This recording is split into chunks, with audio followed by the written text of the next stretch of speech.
예수님의 역사가, 예수 그리스도의 복음의 일이 이제 막 시작된다 하는 의미에서 복음의 서막이라 하는 제목을 붙였습니다. 이제 5절로 가겠습니다. 다시 한번 5절에 있는 말씀을 우리가 다 같이 읽겠습니다.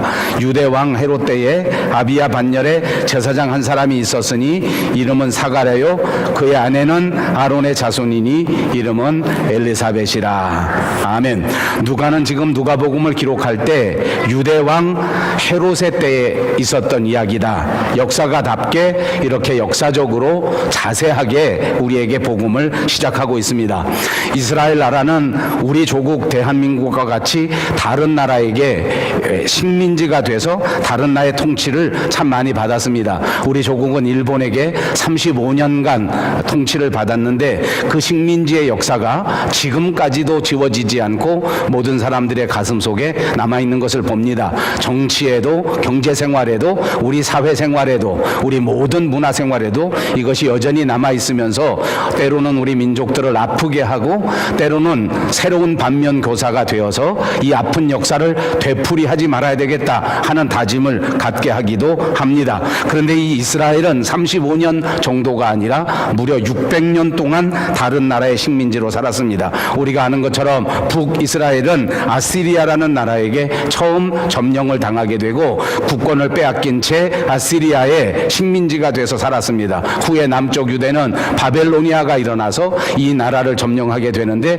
이때 대부분의 사람들을 바벨론으로 끌고 가서 우리가 너무나 잘 아는 바벨론 포로, 바벨론 유수라는 말이 생겨졌고 대부분의 유력한 사람들은 다 붙들려가고 또 남은 사람들은 그 나라에서 바벨론의 통치를 여전히 받아야만 했습니다. 그런가 하면 뒤에는 그리스라고 하는 세계의 최고 강대국이 일어나면서 이 그리스의 통치를 받게 됩니다. 그나마 이때까지는 통치를 받으면서도 그리스의 특별한 정책, 문화를 인정해주는 정책 때문에 그렇게까지 모든 것들을 말살을 당하고 그렇게까지 압박을 당하지는 않았습니다. 그러나 이제는 정말 강력한 나라 로마라고 하는 나라가 생겨지면서 로마가 이스라엘을 통치하기 시작하고 이제 이스라엘 사람들은 정말 우리나라 사람들이 겪었던 그 갑갑한 식민지 생활을 시작하게 됩니다. 모든 분야에서 로마의 통치를 받아야 했고 모든 분야에서 로마가 시키는 대로 그대로 해야만 했던 시대입니다.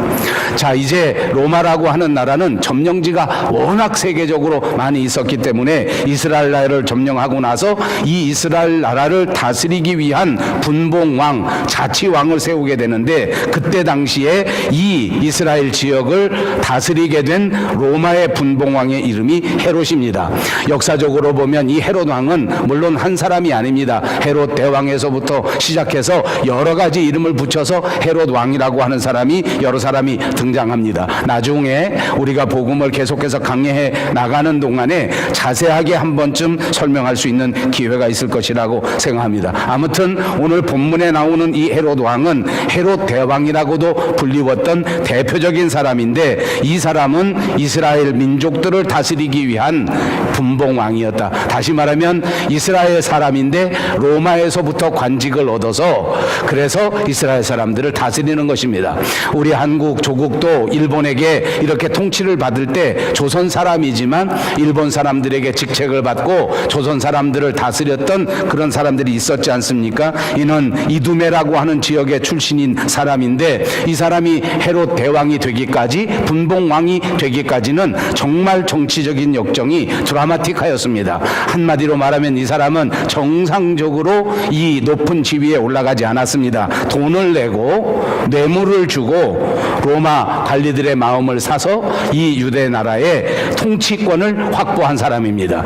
옛날이나 지금이나 돈을 내서 한다든지 또는 군사력을 동원해서 억지로 독재적으로 정권을 잡았다든지 하게 되면 이 정권을 유지하기 위해서 이 정치적으로 많은 무리수를 드는 것이 아마 역사의 사실인 것 같습니다. 이 사람은 돈을 주고 분봉왕이 되고 난 다음에 어떻게 하든지 유대 나라 사람들에게도 환심을 사야 했고 또 자기를 임명해준 로마의 관리들에게도 큰 환심을 사야 했기 때문에 무리한 정책들을 많이 펼치게 됩니다. 이스라엘의 대성전을 지어서 사람들에게 환심을 사는가 했는데 그런가 하면 자기의 정권을 유지하기 위해서 자기를 반대하는 사람들은 가족이 가족이라도 가차없이 처벌을 해버립니다. 아내도 죽여버립니다. 자기 자식도 자기 정치 여정에 반대가 된다 하고 생각하면 그냥 무참하게 죽여버렸습니다. 우리가 잘 아는 것처럼 성경에 보니까 어느 날 베들레헴 인근에 하나님의 아들이 태어났다, 이스라엘의 왕이 태어났다 하는 말이 돌리기 시작했습니다. 그때 이 왕은 어떻게 처리합니까? 그때 당시에 이스라엘 지역 모든 곳에서 태어난 남자아이들을 전부 잡아 죽이라. 2살 이하의 아이들은 다 죽여버려라. 그러므로 이 사람의 정치 성향을 볼 수 있습니다. 이 사람은 자기의 정치적 자리를 확보하기 위해서, 정권을 유지하기 위해서는 어린 아이라고 할지라도, 갓 태어난 아이라고 할지라도 그것이 위협이 된다라는 요만한 근거만 있으면 그 사람들을 무참하게 학살해버리는 그런 사람이었다라고 생각해 볼 수가 있습니다. 또 한 가지 이때 당시의 사회 현상 가운데 우리가 생각해야 할 것은 가야바와 그 장인 안나스라고 하는 사람입니다. 여러분, 우리가 뒤에 예수님이 십자가에 돌아가실 때에 보면 그때 이 두 사람이 등장하게 되는데, 빌라도의 재판과 더불어 이 가야바 그리고 안나스라고 하는 대제사장이 나와서 그때 종교적인 판단을 내려줍니다. 여러분, 여러 가지 자세한 것은 또 뒤에 이야기하겠지만 지금 우리가 생각할 수 있는 것은 여기 안나스와 또 가야바라는 사람은 장인과 사위의 관계입니다. 장인이 대제사장을 쭉 하다가 사위에게 무리하게 세습을 해준 것입니다. 사위에게 이 대제사장의 직분이 넘어갔는데도 불구하고 은퇴해야 되는 장인이 은퇴하지 않고 여전히 권력을 휘두르고 있는 것입니다. 뿐만 아니라 그때 당시의 종교적인 법에 의하면 언제나 대제사장은 한 사람이어야 합니다. 임기가 끝나면 그 다음 사람에게 넘어가는 것이고, 한 사람만 대제사장의 직무를 수행하게 된 것이 유대인들의 법이요, 모든 사람들이 인정하는 법도였는데, 그런데 그 법을 무시하고 장인과 사위가 대제사장인 것입니다. 이것은 무엇을 말하는 거 하니, 이때 당시에 이 세례 요한이 태어나고 예수님이 오시기 바로 직전 이때의 이스라엘 나라 사회의 모습, 종교의 모습을 우리에게 가르쳐 주는데 엄청난 타락의 역사가 있었다 하는 것입니다. 요즘 안타깝게도 우리 조국 대한민국에서는 법을 무시하고 대형 교회에서 아버지가 아들에게 편법으로 교회를 물려주게 된 문제 때문에 엄청난 문제를 야기하고 있습니다. 다시 말하면 이 시대는 종교적으로 그야말로 암흑기가 아닌가 하는 생각을 할 수밖에 없는데, 이때 당시에도 종교적으로, 사회적으로, 정치적으로 이렇게 암흑기의 시절이었습니다. 종교 지도자라고 하는 사람들, 소위 말하는 바리새인들, 사두개인들이 있었지만은 바리새인들도 모두가 다 위선적이고 형식적으로만 하나님을 섬기는 지도자였습니다. 거기다가 사두개인이라고 하는 사람은 훨씬 더 나아가서 세속적인 사람입니다. 이 사람들은 모두가 다 산헤드린 공회 의원이 되면서 예수 믿는 지도자라고 하는, 하나님을 믿는 지도자라고 하는 직분보다도 세상에서 얻는 산헤드린 공회의 의원이라고 하는 직분에 탐닉하면서 어떻게 하면 월급을 많이 받고, 어떻게 하면 돈을 많이 벌고, 어떻게 하면 든든한 정치적인 입장을 추구할 수 있을까, 구축할 수 있을까, 그들이 양떼들을 생각하면서 이들에게 구원을 베풀고 하나님의 복음의 역사를 나누어 주어야 되겠다 하는 사명감보다는 자기 집이, 자기 가족이 더 많이 월급 받고 더 좋은 차를 타고 더 넓은 집에 살아야 되겠다 하는 생각만 가지고 있었단 말입니다. 그러니까 온통 어둠이 깔려있는 시대였습니다. 아무 곳에서도 희망을 찾을 수 없는 캄캄한 시대에 오늘 세 사람이 등장하는데, 그것이 바로 사가랴, 엘리사벳, 그리고 그들이 낳은 아들 세례 요한입니다. 이 세 사람은 과연 어떤 사람이겠습니까? 6절로 가겠습니다. 우리 다 같이 6절을 읽습니다. 이 두 사람이 하나님 앞에 의인이니, 거기까지만 하겠습니다. 이게 잘 안 맞아요. 이게 레인지가 안 맞아서 오늘 이거 제가 한번 해보고, 지난 금요일에 제가 이걸 한번 해보니까 별로 도움이 안 되는 것 같아요. 오늘도 별로 도움이 안 되면 다음 주에 안 할 것이고, 오늘 크게 도움이 되면 그럼 이제 다음 주부터 제가 이 기기를 보완해서 훨씬 더 큰 폰트로 멋진 그림을 곁들여서 해드리려고 합니다. 이따 보시고 가시기 전에 손들어야 되니까 미리 아버지. 6절 상반절에 보면 이 두 사람이 하나님 앞에 의인이니 이렇게 말했습니다. 이 두 사람이 하나님 앞에 의인이다. 아주 중요한 의미를 가진 낱말입니다. 사실 오늘 제가 한 절만 읽고 이렇게 여러분에게 성경 구절을 따로 띄워줄 만큼 오늘 강해야 될 양이 굉장히 많습니다. 사실은 이것을 3번쯤 줄여서 해야 되는데 이 누가복음을 정상적으로 해나가기 위해서 아주 빠른 속도로 진행하기 위해서 제가 빨리빨리 진행합니다. 그러니까 아주 중요한 것만 짚고 넘어갈 것입니다. 아마 여러분 모두가 다 잘 따라오시리라고 믿습니다. 여기에 두 사람이라고 말했습니다.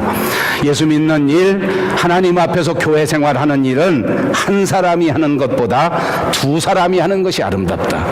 이 세상에 살아가는 삶은 한 사람이 사는 것보다 두 사람이 사는 것이 아름답다. 옆에 있는 분들과 인사합니다. 두 사람이 사는 것이 아름답습니다. 아버지, 혼자 사는 분은 죄송합니다. 혼자 사는 분은 훨씬 더 간편할 거예요. 걱정 마세요. 둘이 살면 어떻게 된다고요? 다 잊어버렸어? 둘이 살면 어떻게 된다고요? 이렇게 하면 이제 오늘 못 끝나요. 아버지, 둘이 살면 어떻다고? 아름답다고. 혼자 살면 어떻게 하다고요? 간편하다고. 다시 인사합니다. 둘이 사는 것이 아름답습니다. 혼자 속으로만 합니다. 혼자 사는 게 간편하다. 여러분, 두 사람이 함께 신앙생활하는 것, 부부가 함께 믿음으로 사는 것, 이것이 이 사가랴와 엘리사벳이 우리에게 남겨준 아름다운 유산입니다. 한 사람만 신앙생활하는 일도 소중하고 한 사람만 사명을 잘 감당하는 것도 중요한데 오늘 등장하는 이 사람을 보니까 두 사람이 함께 사명을 감당하고 신앙생활을 잘했다는 것입니다. 여러분, 저는 밴쿠버에 와서 밴쿠버 영성교회를 담임하는 목사로 언제나 우리 교회를 바라보면서 감사하게 생각하는 것이 있습니다. 제 평생 목회하는 동안에 우리 밴쿠버 영성교회처럼 부부지간에 의의가 좋은 사람들이 많은 교회를 저는 평생 처음 보았습니다. 한국에서는 절대 이러지가 않았습니다. 제가 두 가지 인사를 시키고 둘이 사는 것이 아름답습니다. 혼자 사는 게 간편합니다. 그러면 모든 사람들이 인사할 때 혼자 사는 게 간편합니다. 이렇게 하고 인사하는데 우리는 혼자 사는 게 간편합니다 하는 사람이 두 사람밖에 없어 지금. 아버지, 누군지는 내가 말 안 하겠어요. 나머진 다 둘이 사는 게 아름답다고 생각합니다. 이건 정말 기적 같은 일입니다. 사랑하는 여러분, 부부가 함께 열심히 신앙생활하는 여러분 되시기를 주님의 이름으로 축복합니다. 두 사람 모두가 다 하나님 앞에서 의인이었습니다.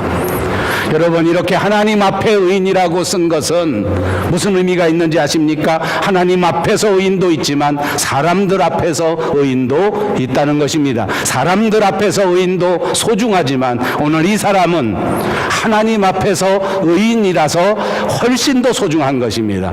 또 축복해드립니다. 여러분 모두의 삶이 하나님 앞에서 의로운 삶이 되시기를 주님의 이름으로 축복합니다. 많은 가정이 함께 교회를 다니지만 두 사람이 함께 의인이 되는 것은 쉽지가 않습니다. 아름다운 일입니다. 사가랴는 8절에 보면 하나님 앞에서 제사장 직무를 감당했다고 강조합니다. 하나님 앞에서 그렇습니다. 오늘 우리가 생각해야 될 가장 중요한 것은 내가 내 인생을 하나님 앞에서 내어놓을 수 있을 것인가? 내가 과연 하나님 앞에서 살아가고 있는 것인가? 내가 사람들 보이려고 기도하고 내가 사람들 보이려고 교회 가고 내가 사람들 보이려고 좋은 일 하고 있다면 그것은 바리새인에 지나지 않는다는 말입니다. 하나님 앞에서 기도하고 하나님 앞에서 찬양하고 하나님 앞에서 헌신하고 하나님 앞에서 봉사할 수 있다면 그 사람이 사가랴와 엘리사벳과 같은 사람이요, 그 사람이야말로 이 어두운 시대에 하나님이 찾으시는 바로 그 사람이 된다는 사실을 기억하시기를 바랍니다. 로마서 1장 17절에 보면 오직 의인은 믿음으로 말미암아 산다고 말했습니다. 의인은 누구입니까? 하나님을 믿는 믿음의 사람들입니다. 그리고 그들은 마지막 때 하나님 앞에서 이 어두운 시절에 자기의 직무를 감당했다. 이 말씀에 주목하시기를 바랍니다. 그렇습니다. 예수 그리스도가 이 땅에 태어나셨을 때 예수님을 만난 사람, 그 목자, 그리고 그 동방 박사들도 모두가 다 각자의 직무를 감당하다가, 각자의 직분을 감당하다가 예수님을 만나게 된 것입니다. 오늘 우리에게 주어진 직분이 어떤 것이든지 우리의 직분을 감당하다가 예수님을 만나는 역사가 있다는 사실을 기억하십시오. 내가 감당해야 할 일을 최선을 다하여 책임지고 감당하고 있을 그때에 하나님은 여러분을 찾아와 주시고 복음은 여러분의 마음속에 깊이 들어오게 될 것입니다. 6절 하반절에 보니까 주의 모든 계명과 규례대로 흠이 없이 행했다라고 말했습니다. 사가랴와 엘리사벳은 그랬습니다. 모든 계명을 따라서 살았고 모든 규례를 따라서 살았습니다. 특히 그는 흠이 없이 살았다는 말이 중요합니다. 오늘 우리는 흠 없이 살아야 할 책임이 있습니다. 여러분, 우리 스스로를 한번 생각해 보시기 바랍니다. 나는 다 잘하는데 한 가지 흠이 있다. 나는 하나님 앞에서 많이 고쳐졌는데, 많이 성숙했는데 한 가지 흠이 있다. 여러분 스스로 한번 생각해 보십시오. 여러분에겐 어떤 흠이 있습니까? 혹시 게으른 흠이 있으신 분 있으십니까? 다 좋은데 마음에는 꼭 이렇게 하려고 하는데 게을러서 못한다. 혹시 아직도 어린아이 같은 생각만 해서 뭐든지 나만 생각하게 된다. 그것도 흠입니다. 여러분, 하나님 앞에서도 흠이 없이 살아야 하고 교회 앞에서도 흠이 없이 살아야 하고 여러분 가정 앞에서도 흠이 없이 살아야 한다는 것이 중요합니다. 오늘 엘리사벳과 사가랴는 그렇게 흠이 없이 살았습니다. 7절을 보겠습니다. 다 같이 7절을 읽습니다. 엘리사벳이 잉태를 못함으로 그들에게 자식이 없고 두 사람의 나이가 많더라. 엘리사벳과 이 사가랴는 이렇게 마지막 시대를 비추이는 흠없는 사람이요, 규례를 따라 말씀을 따라 이렇게 아름답게 두 사람이 신앙의 삶을 살았는데 그 사람이 잉태를 못했다. 자식이 없다. 게다가 나이가 많다. 여러분, 나이가 많다는 말은 무엇입니까? 이제 더 이상 아이를 낳을 수 있는 희망이 없어 보이는 것입니다. 여러분, 우리 조국에도 옛날에는 자식이 반드시 있어야 했습니다. 만약 결혼을 했는데 자식을 낳지 못하면 여자에게 모든 책임을 지워서 칠거지약이라는 말로 그 아내를 쫓아내버린 적이 있습니다. 2000년 전 이스라엘 사람들도 우리와 비슷했습니다. 결혼했는데 아이를 낳지 못하면 수치 가운데 수치요. 이것은 정말 하나님 앞에서 정말 견디기 어려운 힘든 시험입니다. 그런데 이렇게 하나님의 규례를 따라 살고 이렇게 흠없이 사는 이 두 부부가 늑도로 아이가 없었습니다. 믿음으로 사는데 아이가 없습니다. 이 아이는 상징적인 의미가 있습니다. 혹시 여러분들 가운데 자식이 없는 분들은 오해하지 마시기 바랍니다. 이것은 단순히 우리 육체적인 자식을 말하는 것은 아닐 것입니다. 이 아이라는 것은 이 시대에 하나님이 주시는 축복을 말하는 것입니다. 결혼하면 하나님이 복으로 자식을 준단 말입니다. 하나님이 은혜로 자식을 주는 것입니다. 그런데 이 두 사람은 하나님 앞에 규례를 지키고 두 사람이 열심히 주의 일을 감당하고 세상 사람들 앞에 하나님 앞에 흠이 없는 그런 사람들이었는데 하나님의 복을 받지 못했어요. 세상 사람들이 볼 때에 하나님이 주시는 축복을 받지 못했어요. 믿음으로 살았는데 복을 받지 못했습니다. 믿음으로 살았는데 나이가 많아 늙어지도록 자식이 없었습니다. 여러분 한번 생각해 보십시다. 이 사가랴는, 이 엘리사벳은 과연 교회 생활할 때 얼마나 힘들었을까? 저는 목사니까 가끔 이런 생각을 합니다. 우리 교회 안에 교회 다니는데 나는 10년, 20년 열심히 교회 다니면서 봉사했는데, 목사님, 난 왜 이렇게 치질이도 복이 없어요? 난 왜 이렇게 치질이도 복이 없어요? 집만 사면 집값이 떨어지고, 집만 팔면 집값이 올라버려. 저같이 마음속에 아쉬운 점 한 가지씩은 있지 않으십니까? 그런 분 사가랴나 엘리사벳의 심정을 한번 생각해 보시라는 말입니다.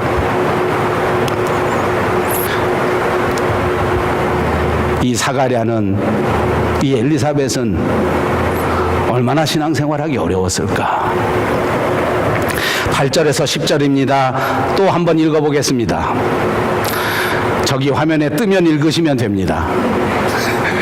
마침 사가랴가 그 반열의 차례대로 하나님 앞에서 제사장의 직무를 행할새 제사장의 전례를 따라 제비를 뽑아 주의 성전에 들어가 분향하고 모든 백성은 그 분향하는 시간에 밖에서 기도하더니, 여러분 이렇게 사가랴는, 이렇게 엘리사벳은 믿음을 가졌지만 세상 사람들이 보는 눈에는 큰 축복을 받지 못했단 말입니다. 아직도 너무나 아쉬운 것이 많았습니다. 그럼에도 불구하고 그는 제사장의 직무를 감당하고 있습니다.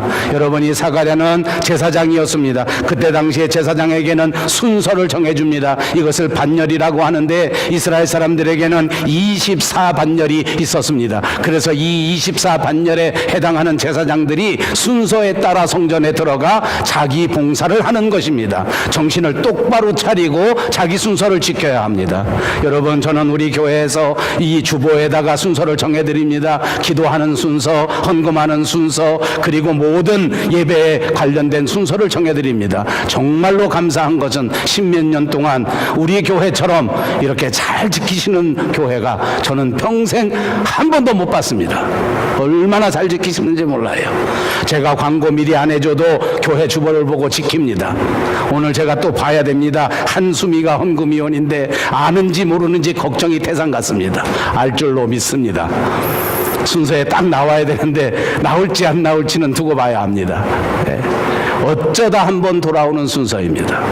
여러분, 헌금 순서, 설거지 순서 얼마나 빨리 돌아오는지. 우리 교회는 설거지 순서가 들어올 때마다 가슴 아픈 사람이 있습니다. 엄수용, 왜 우리 마누라만 맨날 설거지하나? 전 한 사람은 자기 와이프 설거지 할까봐 자기가 와서 걷어놓고 해요. 얼마나 훌륭한지 몰라. 나는 저런 남편이 싫어. 집에 오면 꼭 얘기를 해요. 전 집사는 있잖아, 자기 와이프가 설거지 할까봐 자기가 벗어 들어와서 막 설거지하는 거야. 막 벌벌벌벌 떨어. 야, 나 같은 저런 마누라는 왜 이렇게 벌벌 떨까? 아버지, 내가 너무 많이 하는 것 같아요. 그만하겠습니다. 24반열인데 그때 역사적으로 제사장이 몇 명인지 아십니까? 7,000명입니다. 우리 교회는 순서 빨리 돌아와서 불만이 날지 몰라도, 여러분, 예배 시간에 순서가 정해지면 내 평생의 영광이다 라고 생각하고 헌신하시기를 주님의 이름으로 부탁합니다.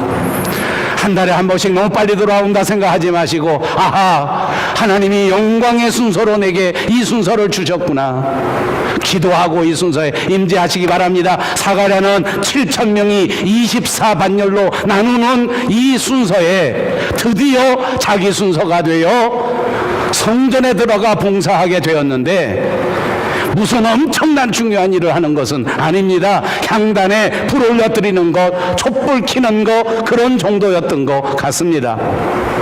여러분, 생각해 보십시오. 두 사람이 열심히 신앙생활하고 모든 사람들에게 흠없이 생활하고 어떻게 하든지 말씀대로 규례대로 살았는데 자식이 없어요.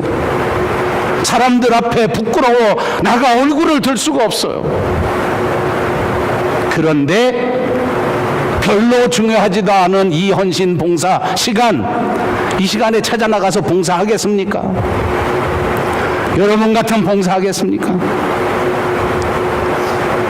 아마 저한테 전화하실걸.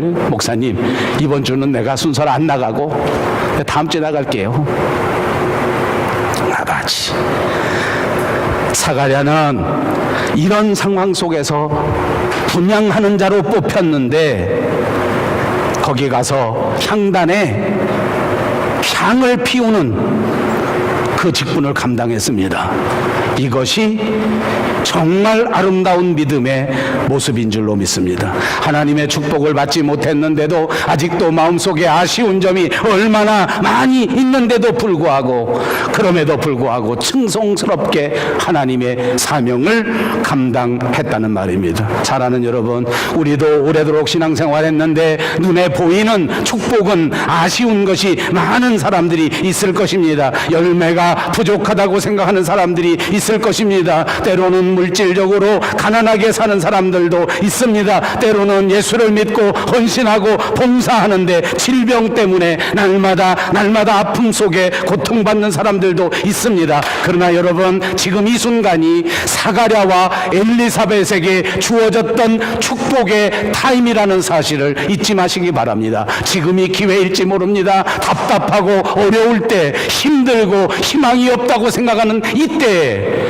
성소에 들어가 분향하는 이 사명, 순서를 따라 내게 돌아온 이 직분, 이 헌신의 기회를 놓치지 말고 감당한다면 하나님은 우리를 사가랴로 만들어 주시고 하나님은 우리를 엘리사벳으로 만드신다는 약속인 줄로 믿습니다. 사랑하는 여러분, 예수 한 분만 있으면 된다고 하지 않았습니까? 우리가 예수님 한 분의 십자가만 있으면 만족하다고 하지 않았습니까? 다시 처음 신앙으로 돌아가십시다. 다시 옛 신앙으로 돌아가셔서 그 어떤 환경에도 무너지지 마시고 예수님만 붙들고 감사함으로 내게 주어진 직분을 감당하는 저와 여러분 되시기를 주님의 이름으로 축복합니다.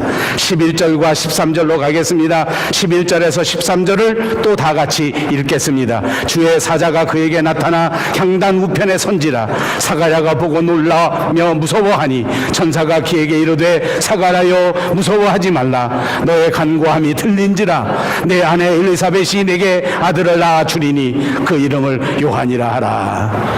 이렇게 사가랴가 분향의 직분을 감당할 그때에 주님의 사자가 사가랴에게 나타났습니다. 향단 우편에 서서 주의 사자가 아들을 주겠다고 약속해 준 것입니다. 그들은 어떻게 아들을 받았을까요? 나이가 많아 늙어서 아이를 낳을 소망이 없었는데도, 그런데도 이 두 사람은 하나님 앞에서 소망을 내려놓지 않고 하나님 앞에 기도했습니다.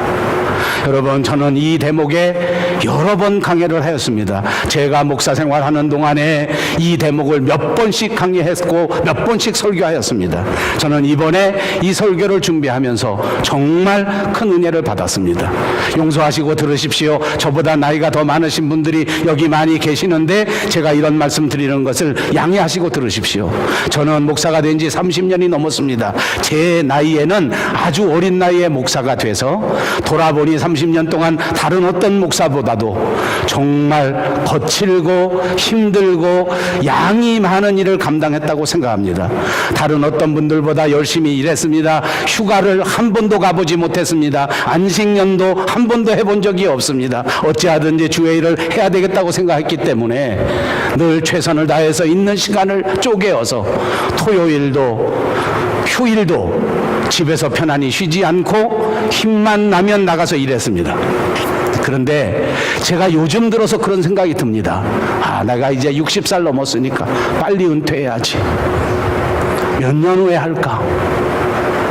65살에 딱 은퇴를 할까? 70살까지 할까? 매일 그런 생각을 하고 있었어요. 근데 매일 그런 생각을 하니까 자꾸 몸에 힘이 쭉쭉 빠져요. 힘이 쭉쭉 빠지는 것까지는 당연합니다. 여러분, 왜 힘이 빠져? 내가 다른 생각에서 힘이 빠지는 게 아니에요. 나이가 먹으니까 힘이 빠져. 당연합니다. 근데 내가 발견하게 된 게 있어. 이 설교 준비하면서 발견하게 된 게 있어. 자꾸 그렇게 생각하고 몸에 하나씩 하나씩 힘이 빠지다 보니 기도가 없어졌어요. 하나님, 교회를 부흥시켜 주세요. 기도가 없어졌어. 3년밖에 안 남았는데 어떻게 부흥시키나? 12년 해도 안 되는데 어떻게 부흥시키나? 나오는 교인이나 잘하고 말자. 기껏해서 새로 나오는 교인, 아무것도 모르는 교인, 그래도 이 사람들은 뭘 가르쳐야 되지 않나? 다른 구역 하나 만들어서 성경 공부 하나 해야 되겠다. 기껏 이 정도예요. 어느 날부터 주여, 주님의 교회가 불붙듯 일어나게 해 주옵소서라는 기도가 없어졌어요. 제가 오늘 이 대목을 설교하기 위해서 준비하면서 마음속에 깨달은 것입니다.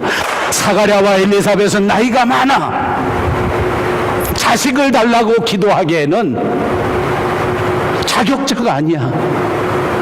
그런데 이들은 기도했습니다. 주여, 주님이 원하시면 자식을 주실 줄로 믿습니다. 나이가 많았지만 남은 인생을 통해서 하나님의 역사가 이루어지기를, 하나님의 약속이 이루어지기를, 하나님의 축복이 이루어지기를 기도했단 말입니다. 여러분, 이거 믿습니까? 여기 나이 많으신 어른들, 저는 잘못했지만 여러분들 저와 함께 다시 하나님 앞에 기도하지 않으시겠습니까? 하나님이 내 생애에 약속하셨던 그 엄청난 역사, 이제 하나님이 이루실 것이다. 아멘.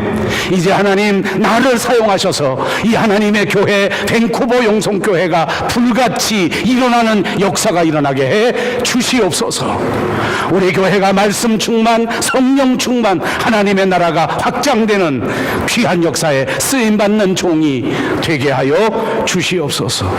여러분, 신앙생활의 가장 무서운 적은 뭔지 압니까? 몸 아파서 주의 일을 못하고, 나이 많아서 주의 일을 못하고, 돈이 없어서 주의 일을 못하는 것이 아닙니다. 소망을 잃어버리고 기도해도 소용없다고 생각하는 그 생각이 우리 신앙생활의 가장 큰 대적입니다. 오늘 주의 이름으로, 예수 그리스도의 이름으로 명령하십시다. 담대하게 선포하십시다. 기도해도 안 된다는 생각아 물러가라. 아멘. 나는 할 수 없다는 생각이 주 안에서 없어져라.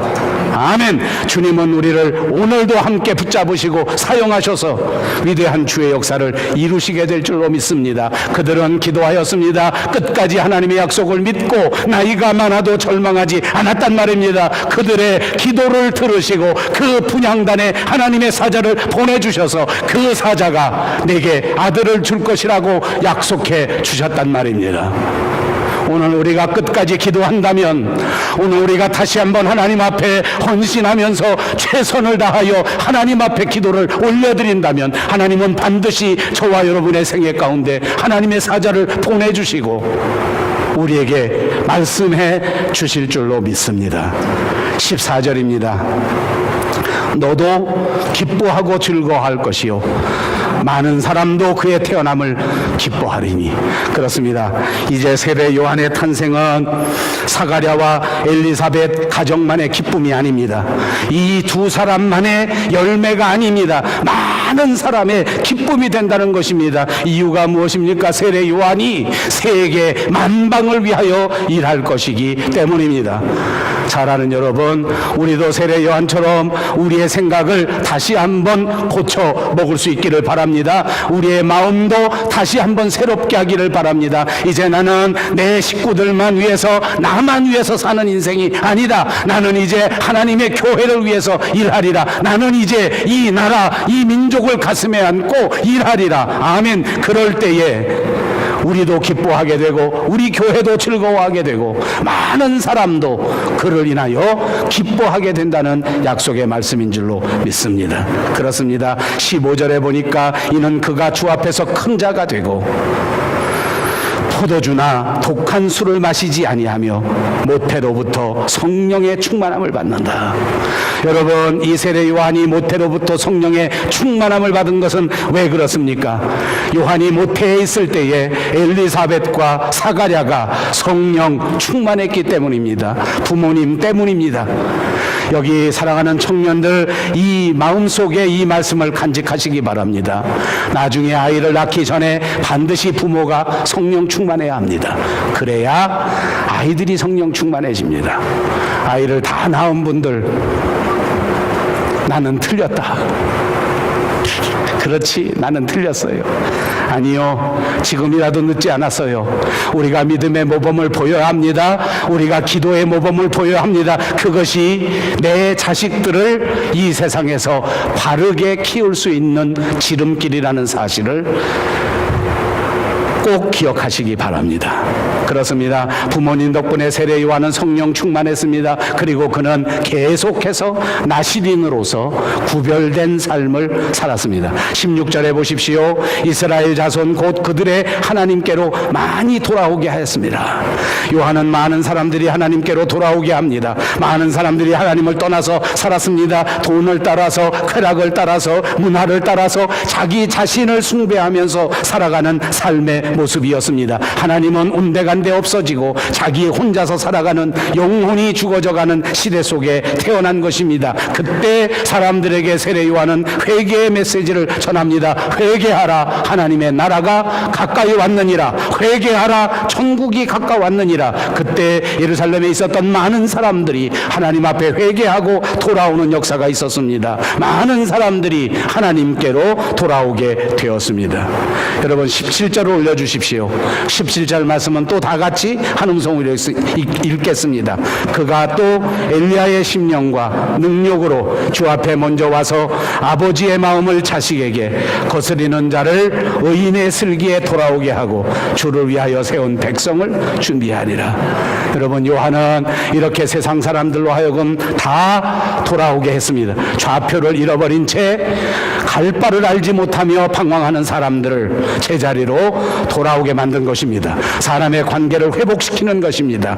여러분, 우리 인간관계 중에 가장 중요한 기본 관계 가운데 하나는 부자관계입니다. 그런데 이 부자관계, 이것이 정말 어렵습니다. 아버지와 아들이 좋은 관계를 가지고 있는 가정이 많지 않단 말입니다. 아들들은 아버지가 잔소리를 많이 한다고 반항합니다.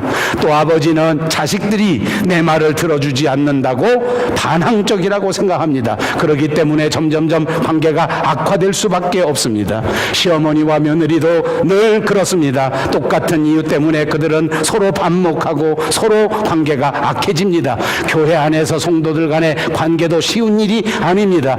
요새는 심지어 목사와 교인들 간의 관계에도 반목이 있고 시기가 있고 질투가 있고 다툼이 있는 것 같습니다. 그래서 세례 요한은 먼저 이 사람들을 회개시키게 되는 것입니다. 하나님과의 관계를 회복시킵니다. 그리고 모든 관계를 다시 새롭게 하는 것입니다. 거스리는 자들을 다 돌이켜서 슬기에 돌아오게 했습니다. 다시 한번 보십시오. 그가 또 엘리야의 심령과 능력으로 주 앞에 먼저 와서 다 같이 읽습니다. 아버지의 마음을 자식에게, 거스리는 자를 의인의 슬기. 거스리는 자를 어디에다가요?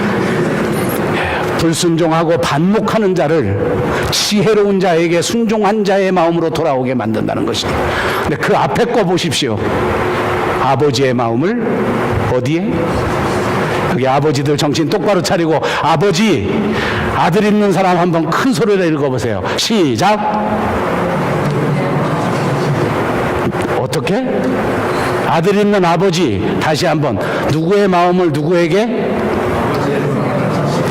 제가 길게 설교하지 않겠습니다. 우리가 기대하기에는 자식들의 그 잘못된 마음을 우리에게 돌려놓아야 할 것 아닙니까? 그런데 하나님은 어떻게 하신다고요? 아버지의 마음을 아들에게. 여기 사랑하는 아버지 여러분, 자식이 괘씸하게 군다고 섭섭해하지 마시고 그 아들의 마음으로 돌아가야 합니다. 그 아들을 사랑으로 이해해주고, 그 아들의 마음을 헤아려주고, 그 아들의 마음을 격려해주고, 우리가 살아온 이 험악한 세월을 다시 살아야 할 사랑하는 내 아들에게 힘과 위로와 칭찬을 아끼지 않는 아버지들이 다 되시기를 주님의 이름으로 축복합니다. 자식이 돈 보내준다고 좋아하지 마시고 끝까지 자식을 위해서 기도해주는 아버지들이 다 되시기를 주님의 이름으로 축복합니다. 그것이 회복입니다. 그렇게 부자관계가 회복되어야 합니다. 그렇게 부모의 관계가 회복되어야 됩니다. 그렇게 이웃과의 관계가 회복되어야 됩니다. 그렇게 우리 교회 안에 모든 성도들의 관계가 회복되는 역사가 있으시기를 주님의 이름으로 축복합니다. 18절을 보십시오. 내가 이것을 어떻게 알리오? 내가 늙고 아내도 나이가 많으니이다. 여러분, 사가랴는 이 마지막 순간에 옥의 티를 남깁니다. 그동안 그렇게 믿음으로 살았고 그동안 그렇게 열심히 흠없이 살았는데 이 마지막 순간까지 하나님 앞에 열심히 기도해서 드디어 기도의 응답을 받았는데 그 순간 하나님의 사자 앞에서 내가 이것을 어떻게 알리오? 내가 늙고 내 아내도 늙었습니다. 마지막 옥의 티입니다. 이 순간 믿음 없는 말을 하는 것입니다. 아이고, 내가 기도를 하긴 했지만 내가 이미 이렇게 늙었고 내 아내가 이미 이렇게 늙었는데 어떻게 아이를 낳을 수 있겠습니까? 20절 한번 보십시오. 다 같이 읽겠습니다. 시작.